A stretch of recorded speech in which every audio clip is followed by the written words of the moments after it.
Solar থেকে UPS এর মাধ্যমে কম্পিউটার চালান, আজকের ভিডিওটি তাদের জন্য। তো বড় সড়ো ক্ষতি থেকে বাঁচতে চাইলে এই ভিডিওটি সম্পূর্ণ দেখুন। এই যে দেখেন কি পরিমাণ আসলে 220 ভোল্টের মতো কি পরিমাণ আসলে আলো জ্বলতেছে এই জায়গায়। এই যে দেখেন গাইস, একদম টোটালি কোনো লাইট বা কোনো ওয়ালাইকুম। আজকের ভিডিওটি হলো কম্পিউটারে প্রপার আর্থিং না পাওয়া, এটার কারণ এবং সমাধান, ঠিক আছে? তো সম্পূর্ণ ভিডিওটা আপনারা অবশ্যই না টেনে দেখবেন, তাহলে পুরো বিষয়টা বুঝতে পারবেন। যারা পিসি ইউজ করে বা গেমিং পিসি বলে বা যেগুলো অনেক দামি কম্পোনেন্ট দিয়ে তৈরি করে, এই ধরনের পিসি যারা ইউজ করে তারা একমাত্র জানেন যে আর্থিং কম্পিউটারে না থাকলে কী লেভেলের ক্ষতি হয়।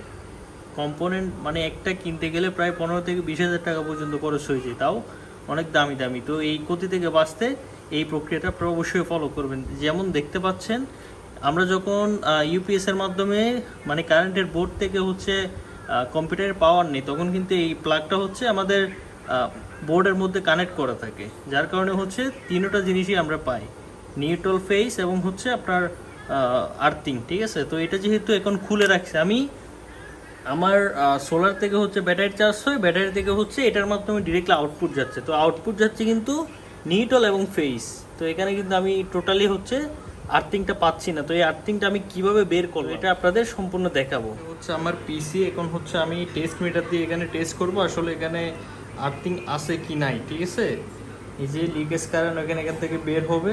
এই যে দেখেন কি পরিমাণ আসলে 220 ভোল্টের মতো কি পরিমাণ আসলে আলো জ্বলতেছে এই জায়গায়। এটা আর্থিং প্রবলেমের জন্য এই আলোটা হয়। এখন যদি আমি এই জায়গায় ভিজে হাতে টাচ করি তাহলে কিন্তু আমাকে হালকা পাতলা শক করবে। তো এই শকটা কিন্তু কম্পিউটারের ভিতরে যে কম্পোনেন্ট থাকে এই কম্পোনেন্টে অনেক বেশি আঘাত করে। তো আমি এই প্রবলেমটা কিভাবে সলভ করলাম এটা দেখাবো এখন। যে আপনারা দেখতে পাচ্ছেন, এটা আমার মাল্টিপ্লাগ, যেটা আমি নিজে বানাইছিলাম আর কি। তো এখানে স্ক্রুগুলো আসলে খুলে গিয়েছিল, যার কারণে এটা ট্যাপ করা, এই জন্য আমি এই তারটা ভিতরে লাগাইতে পারিনি। এখানে কিন্তু তিনটা তারটি দেওয়া আছে, বাট আর্থিংয়ের জন্য যে তারটা এটা এটার প্লাগের সাথে অ্যাড করা। তো আমি করছি কি, এই জায়গা আর্থিংয়ের যেটা কানেকশন, একটা নিউট্রাল থাকে, একটা ফেস থাকে, একটা আর্থিং থাকে। তো আর্থিংয়ের কানেকশনে আমি একটা তার সুন্দর করে এখানে জুড়ে দিছি। তো আর্থিংয়ে জুড়ে দেওয়ার পরে সেই তারটা এই যে এই তারটা সেটা আমার বাসায় যেহেতু আর্থিং আছে, তো সেক্ষেত্রে আমার এগুলো প্যারা হয় না, আমি ডিরেক্ট এই জায়গায় এটা সেট করে দিতে পারবো, কোনো ইয়া হবে না। এই যে আপনাদের একদম লাইভ প্রমাণ আমি দেখাবো। এখন এটা আমি এই জায়গায় সেট করি সুন্দর করে। এই যে এখন সেট করে দিলাম।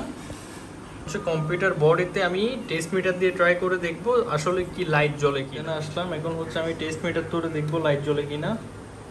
এই যে দেখেন গাইস, একদম টোটালি কোনো লাইট বা কোনো ইয়া না। এখন কিন্তু প্রপার আর্থিং আমার কম্পিউটার বা আমার পিসি এটা টোটালি পেয়ে গেছে। এই যে দেখেন, আমি এদিক থেকে ধরি বা এদিক থেকে ধরি, কোথাও কোনো লিকেজ কারেন্ট নেই। এই যে আমি পিছনেও যদি লাগাই, টোটালি কিন্তু কোনো লিকেজ কারেন্ট নেই। তো যারা কম্পিউটার চালান একমাত্র তারাই জানেন যে এই প্যারাটা কতটুকু। আসলে একটা কম্পোনেন্ট, এখানে যে মাদার বোর্ড বলেন, তারপর র্যাম বলেন, সিপিইউ বলেন, এখানে যে যে কম্পোনেন্টগুলো আছে এগুলো কিন্তু অত্যন্ত দামি কম্পোনেন্ট। তো এগুলো যদি নষ্ট করতে আপনারা না চান, যারা সোলার থেকে বা আপনি যারা আইপিএস থেকেও চালান তাদেরকেও বলবো এগুলো টেস্ট করে আপনারা সুন্দর করে লাগাই নেবেন, তাহলে এই ধরনের সমস্যা থেকে আপনারা মুক্তি থাকতে পারবেন। তো ভিডিওটি কেমন হলো অবশ্যই কমেন্ট করে জানাবেন। এরকম নিত্য নতুন ভিডিও পেতে আমার পেজটি ফলো করে পাশেই থাকবেন। আসসালামু আলাইকুম।